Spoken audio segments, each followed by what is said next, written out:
When life gets unpredictable, preparation matters. In medicine, it's all about staying alert, ready for whatever comes through the door. On the road, it's no different. That's why Volvo designs vehicles to help anticipate risk, reduce harm, and protect lives. The Volvo XC90's advanced safety systems inspire confident decisions wherever the road takes you. The Volvo XC90, for life. Proud sponsor of the Pit Podcast. Learn more at volvocars.ca/safety.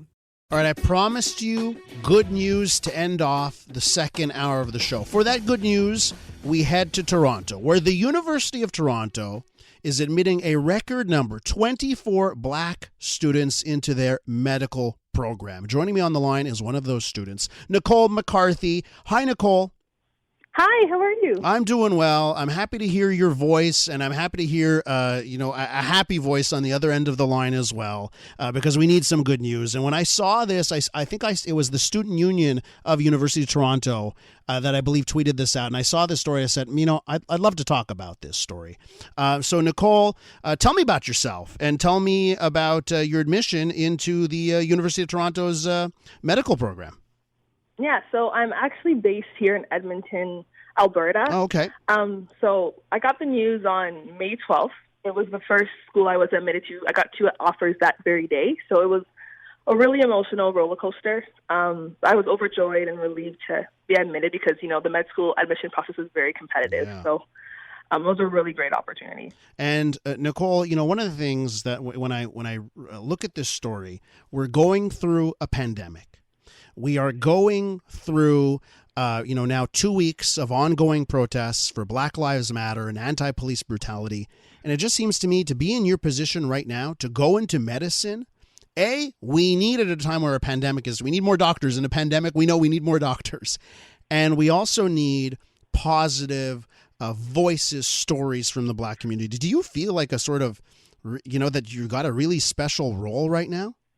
Oh, absolutely. I think that just being admitted to medicine, like in a time like this, I think is a really special opportunity, and I think it does really bring calls for managing and addressing health disparities, as well as ensuring that we make sure that medical school is as equitable and as accessible to as many people as possible. So I think that definitely this time, particularly with Black Lives Matter, as well as COVID-19 and the health disparities that we see, calls for ensuring that we have greater diversity and representation among our incoming physicians and eventually future physicians. Nicole, when did you find out that you were in fact part of this record number of 24 black students being admitted to the University of Toronto's medicine program? When did you find that out? I actually found out alongside everybody else. Okay. So initially when I accepted my offer, I had no idea that it was such a high number. And I think that's really interesting because the 24 is actually representative of the Black population in Toronto. So it's actually this should be a number that we should be seeing a lot more often because a lot of the barriers, we actually don't see that. But yeah, I found out when that, I think it was the BMSA, so the Black Medical Student Association of Toronto, tweeted it out. And then we were like, wow, for the class of 2024, there's 24 of us, which is pretty cool. So how does that make you feel? That, to me, this is a small sign that we do have positive change. Of course, we know there's so much more to do, but how does it make you feel when you see, hey, I'm part of a record-breaking class? Oh, no, absolutely. I think it's definitely a step in the right direction. I think that that's one of the reasons why I accepted my offer at U of T, because I felt like it was a school that had taken the most active measures to address the underrepresentation of Black students at that school, and I felt as though that they would provide me with ongoing support. But I do think that there still is a lot of work to be done into managing the social determinants of health and ensuring that this is a process that everyone can have access to, and that we make it a place where no matter where you come from, what you're born, who you're born to, and what you look like, you too can access your dreams in these ways. We're with Nicole M'carthy. She's one of 24 black students that will be joining the University of Toronto's medical school class this year. That's a record number. Nicole, when did you know that medicine was for you? When did you say, okay, this is my path, this is where I want to go? How'd that happen?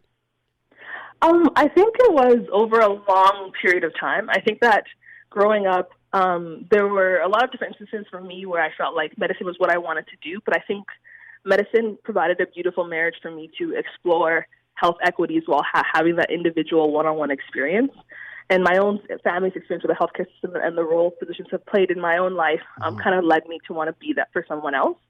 So I think that definitely in high school is when I felt that definitely medicine was something that I wanted to be a part of, but then also recognizing that there is a social side to medicine and the opportunity to explore that in a medical career as well. And Nicole, I've heard that there's, one of the problems in medicine is there's a bias. There's study after study that shows that Black people will get different treatment from doctors, that they don't take their pain as seriously as a white patient with the same issues.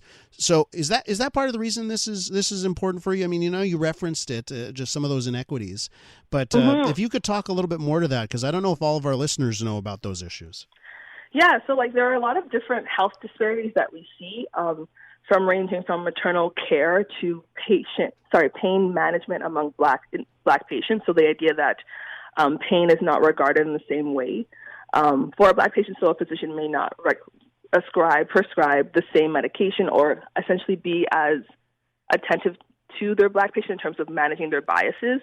And as well as there's also this misconception that Black people sometimes are just more prone to certain diseases rather than us really questioning potentially the implications of income inequality, inadequate housing, other factors in shaping their health outcomes. Instead, sometimes we try and make this biomedical link between race and genetics to essentially explain why it is that Black Canadians or African Americans experience a greater disparity of health outcomes. Nicole, you had mentioned that you were accepted by 2 schools. So one school got you rejected them. Was it McGill? Was it us? Was it us? Can you tell us who you rejected? No. I didn't know. I only applied to schools that I have. Well, I do have family in Montreal, but I only applied to schools in my home province and then Toronto. Okay, so, gotcha. Yes. Nicole, do you know where you want your medical career to take you? Do you know what kind of specialty you want to go towards? Not as of right now. I do have lots of interest in different populations. Women's health is really important to me, as well as immigrant and refugee communities are also really important to me. But I think that's the beauty of medicine, is that you can find your niche, and I'm really excited to pursue that career and eventually find out where I'm supposed to be. Nicole, we're almost out of time here, but I'd be remiss if I didn't ask you your thoughts on, the last 2 weeks and the protests you see across this country and what we see south of the border. I'd love your thoughts. Yeah, I think that for me, it's a really good time for Canada to rectify with its own anti-Black racism, as well as how Indigenous communities also experience living in Canada. I think that for so long we assumed that anti-Black racism was an American phenomenon, but it definitely is it definitely has global structures, and it hurts us here at home as well. And I think I've been really pleased, and I did find solidarity in the past 2 weeks, as well as I found hope, and I know that things can get better if we are willing to do the work, and that calls on everybody. Nicole, you're fantastic. Thank you so much for coming on the program and so sharing your much for story. Having me. That's Nicole M'carthy, one of a record group, 24 Black students that have been admitted to the University of Toronto's medical school class this year, class of 2024. Love to end this hour with a story about how the future is bright.